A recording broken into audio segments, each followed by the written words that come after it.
Where'd you get this? Someone came in the shop with it. 1950s BMC heavy-duty tractor. Yeah, it's cool. It's cool. What do you want to do with it? You want to restore it? Okay. A little slow going, but I think we're getting it a little bit. We're out a little more than we should be. Okay, let me see the hammer you used. The hammerhead, see the hammer? See how it's rounded like that?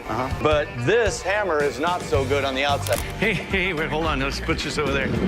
Throw that on up there. One phone call ended 6 seasons of television gold, and Rick Dale still doesn't know why. People would fly to Las Vegas just to visit his famous workshop. Then, right before season 7, he just vanished without a goodbye episode. Did the network really push him out? Or did something bigger bring his empire down first? And what is the man behind those famous hands doing now, in 2026? Join us as we find out what became of Rick Dale's workshop. Where Rick Dale ended up. Walk up to 800 West Mesquite Avenue today, and nothing about the building suggests it was ever on television. Step through one set of doors, and there's a BioLife Plasma Donation Center. Donors hooked to machines instead of watching a jukebox get stripped to bare metal. Through another door, Clinical Pathology Laboratories processes blood samples sent over from doctors' offices across the city. The building tourists once paid to walk through now exists to draw blood from strangers who have no idea whose floor they're standing on. So, how does a man go from restoring history on national television to driving past that building like anyone else? It starts at 6 in the morning, across town, at a shop nobody recognizes him in. Rick Dale unlocks a small storefront on the outskirts of Las Vegas, flips on the lights, and starts up a machine that hisses instead of roars. There's no torch, grinder, or 40-year-old jukebox waiting to be stripped down to bare metal. Just a full-spectrum laser PS-48, humming as it burns a customer's last name into a sheet of pine for a wedding gift due out that afternoon. The shop is called My Best Font Forward, and Rick runs it with his wife, Kelly Dale. Most mornings look the same. A stack of online orders needing cutting, personalized house signs, embroidered baby blankets, corporate logos for a construction company's hard hats. Some weekends, Rick and Kelly load folding tables and a portable laser rig into a van and drive out to a birthday party or a company retreat, running what they call a mobile sign party, letting guests design and cut their own keepsake on the spot. On slower weeks, subscribers to their $25 a month Create from a Box service get a package in the mail. Everything they need to build a sign at their own kitchen table. 14 years earlier, people lined up outside a much bigger building just to walk through a yard full of restored gas pumps and vending machines. Now, most customers ordering a laser-cut sign have no idea the man cutting it once restored antiques on national television every week. Kelly built a second career apart from the shop. Online, she goes by a name of her own, separate from anything tied to Rick's old fame. Rick stepped back from almost everything else. He hasn't posted on Twitter or YouTube in years. His Instagram carries the occasional photo of a finished sign or a family gathering. Nothing more. He also quietly wrote a book about restoring vintage Coke machines, the one thing he used to do for a living, now just something he wrote about instead. There was no interview explaining the shift from blowtorches to lasers, no farewell special marking the end of one career and the start of another. One decade, he was on national television restoring a customer's grandfather's motorcycle in front of millions of viewers. The next, he was running a folding table at a birthday party, teaching a 12-year-old how to cut her name into a keychain. The building where all of it started, the one with his name still painted somewhere on record if you look hard enough, stands exactly where it always did, on Mesquite Avenue in Las Vegas. Rick doesn't own it anymore. Years earlier, it was carved up and handed off to a set of tenants that had nothing to do with restoration, tourism, or television. The man who once made that address famous now drives past it like anyone else would, on his way to a much smaller shop across town. What turned a building tourists once paid to walk through into a place people visit for lab work and blood draws? The call that was never explained. The story of how Rick lost that building started 9 episodes into a completely different show. Long before American Restoration existed, Rick Dale was restoring items for Rick Harrison, the owner of a pawn shop featured on History Channel's Pawn Stars. Rick Harrison later called him a certified miracle worker. It began with a battered Coca-Cola machine in an episode called Time Machines, and it kept going from there. Vending machines, gas pumps, an old barber chair, a motorcycle, a jukebox, each one handed over to Rick to bring back to life on camera. Rick Harrison was impressed enough by the transformations that producers built Rick his own spin-off, and in 2010, American Restoration premiered with Rick's Las Vegas shop as its center. For 6 seasons, the show followed Rick, his son Tyler, his brother Ron, a lettering artist named Ted Haig, who'd spent 25 years hand-painting signs before Rick ever found him, and their small crew taking in wrecked antiques and handing back something showroom-ready. One of the more memorable jobs involved Rick's own 1951 Ford F-100, a truck he'd been restoring for himself, until the film crew noticed it and asked to put it on the show. It broke down partway through filming, stalling out in front of the cameras before the crew got it running, and finished the restoration on air.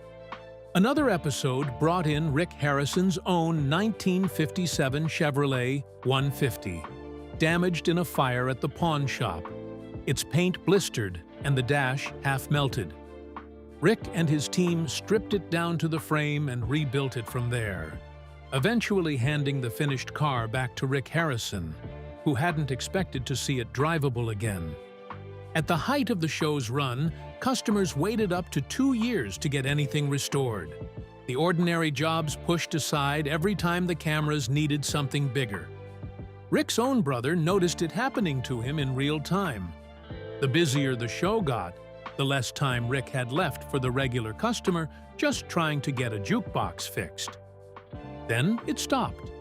History Channel rebooted the whole format, dropped Rick and his family, and spread the show across 5 different shops nationwide instead.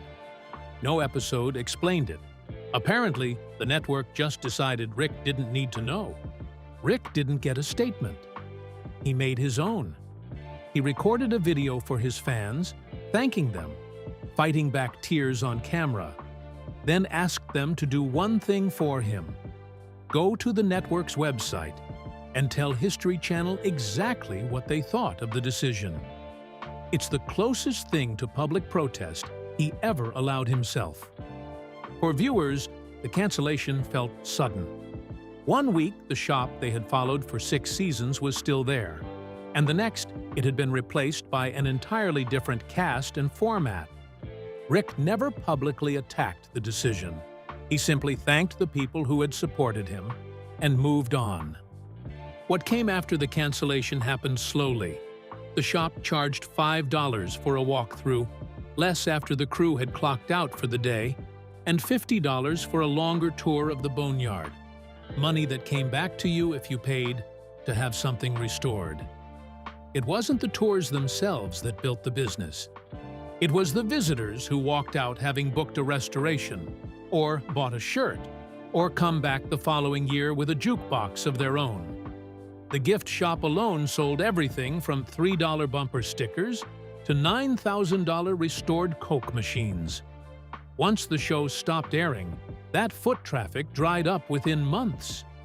Rick never set up a merch table, never launched a Cameo, or begged on GoFundMe.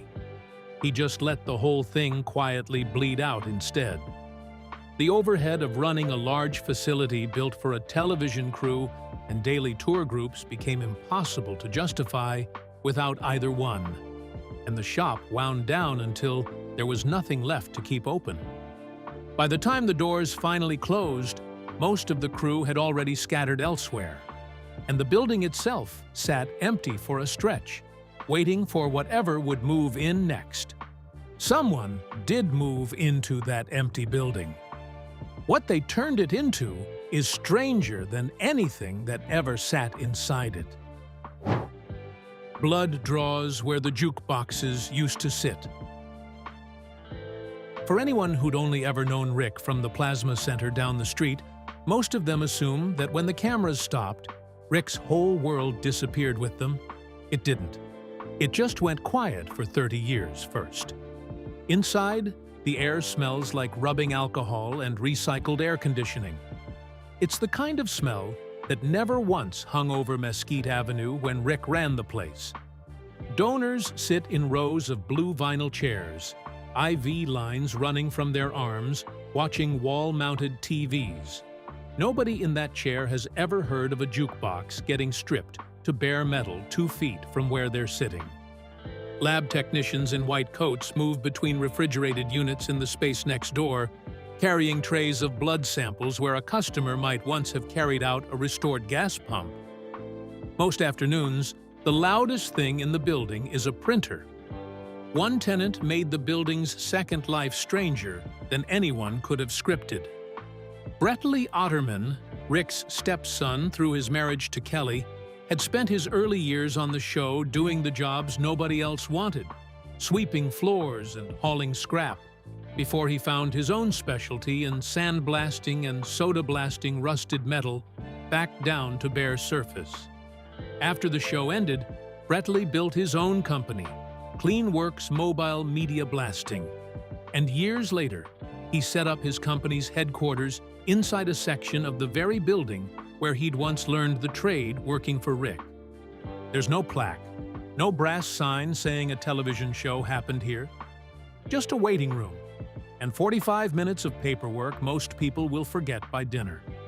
A person could walk in for a plasma donation, sit for 45 minutes, and leave without ever knowing that the floor beneath them had once been covered in gas pumps and vending machines waiting their turn to be restored. Because Rick Dale hadn't arrived in Las Vegas in 2010 with a camera crew already trailing him. He'd been restoring things for money since the 1980s, working alone, with no audience beyond whoever walked through his door. Pawn Stars didn't build this man. Something else did, 30 years earlier, and nobody was filming a second of it. 30 years, no one was filming. In 1982, a 9-year-old Rick Dale, growing up in a family too broke to buy him gifts, pulled a bicycle out of a neighborhood dumpster and fixed it himself. That bike is the whole business, decades before there was a business. Before any of it, Rick pumped gas at a station his parents owned, then tried and failed to make it in construction. The restoration work wasn't a plan. It was what was left after the other plans didn't work. By the 1980s, he was doing it for money.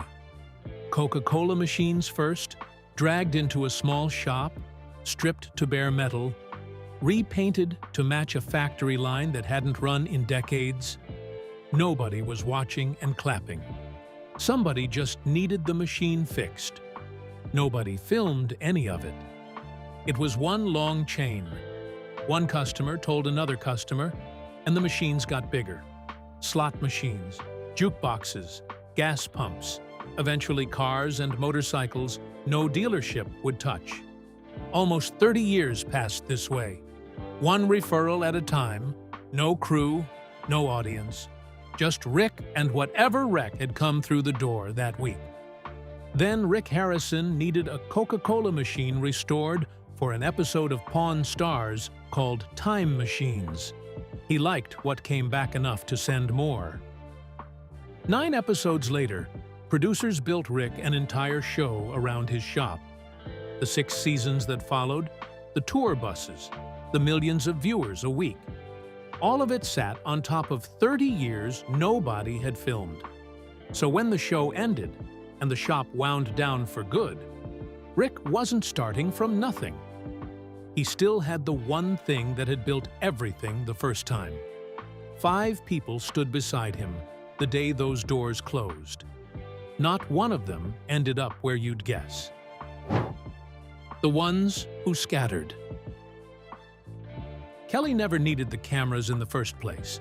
She'd held a real estate license since 2001, 9 years before American Restoration ever premiered. So when the show ended, she wasn't starting a new life. She just stopped splitting her attention. In January 2024, she expanded her license into Arizona, joining a brokerage in Kingman, closing more than $14 million in sales along the way. Online, she's Vegas Sign Girl, a name with nothing to do with her husband's old fame. She also sits on the board of the Las Vegas Metropolitan Police Department, a room Rick has never once set foot in. Not everyone stayed as close to the old shop as Kelly did. Some built careers that barely resembled restoration at all. Tyler stayed in the shop the longest, in spirit. Rick worried on camera that his son wasn't ready for the foreman job. Tyler took it anyway and kept working wood, weld, and metal long after the cameras left. In 2022, he married Haley, an interior designer, and built a life in Las Vegas that draws none of the attention his childhood did. One person, though, ended up in the place nobody would have predicted. Brett Lee swept floors in that building as a teenager. Now he runs his own company out of it. Same address, different name on the lease, and this time, it's his. He learned to sandblast because nobody else on the crew wanted the job, and built CleanWorks Mobile Media, blasting out of that one skill. The cameras used him for laughs. His own business never needed the joke. He married Steph in 2023, Tyler and Haley in the pews, and the couple is raising 3 kids in Las Vegas. Kyle Astorga, who spent the show's run reassembling what the rest of the crew took apart, now manages 45,000 acres in New Mexico's Cimarron Valley as a hunting outfitter, as far from a Las Vegas showroom as the job gets. Only one member of the crew openly admits missing what television brought with it. Ron took the strangest path of the 5. He now works shifts at a local Albertsons to keep the bills steady. And outside those shifts, he welds beer taps onto the frames of beach cruisers he builds by hand. He said more than once that he misses the excitement and the travel that came with being on television. Now, in his 50s and living in Boulder City, he's described his life these days simply: no regrets, just family, work, and whatever he's building in the garage. 4 people found somewhere new to land. The 5th is the one this whole story was supposed to be about, and he's the hardest one to find. The same hands, a smaller room.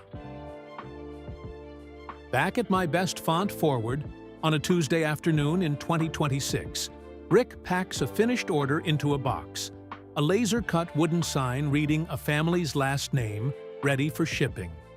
A customer ordered it online, never having met him, with no idea that the man taping the box shut once had his own television show. 14 years earlier, restoring a customer's motorcycle meant months of work on a single irreplaceable machine, filmed for an audience of millions. Now, a job like the wooden sign takes an afternoon, and there could be 50 more just like it shipped out that same week. Rick never held a press conference to announce the shift, or tried to rebuild the shop on Mesquite Avenue. He just kept working and went from nobody watching, then millions watching, then nobody again. For him, the cameras were always the strange part, not the shop. The work survived the television show because the television show simply introduced the work to the rest of the world. In many ways, Rick's life ended where it began. Before television, he spent his days making things with his hands. After television, he went right back to doing the same thing. Only the tools changed, and the audience disappeared. A few feet away, Kelly sits at the shop's back counter on a call about a listing in Kingman, Arizona. one deal running alongside the other in the same small building. One roof, two businesses. No line between them anymore. The building where American Restoration was filmed still stands exactly where it always did, split into a plasma center, a lab, and a handful of shops that have nothing to do with what it used to be. Tacked to the wall near the laser cutter, half hidden behind a shelf of finished signs, is an old photo from the show's early seasons, Rick standing next to a jukebox mid-restoration, younger, grease on his hands instead of sawdust. Next to it, a newer photo, his grandson, born the same decade the shop finally went quiet. No customer picking up an order ever seems to notice either one. He doesn't own it, and by every account, he'd made peace with that a long time ago. Across town, in a shop most of his old viewers would never recognize, he tapes the last piece of tape onto the box, sets it by the door for pickup, and turns back to the next order waiting on his workbench. Is Rick and his family reinventing in private a real second chance? Or is it simply survival in disguise? And when everyone who once shared that spotlight scatters into 5 completely different lives, what does that say about how much of the original success ever really belonged to the workshop itself, rather than to the people who happen to be standing inside it? Share your thoughts with us in the comments section. Remember to like, share, and subscribe for more. Also, click the next video showing on your screen. You will enjoy it.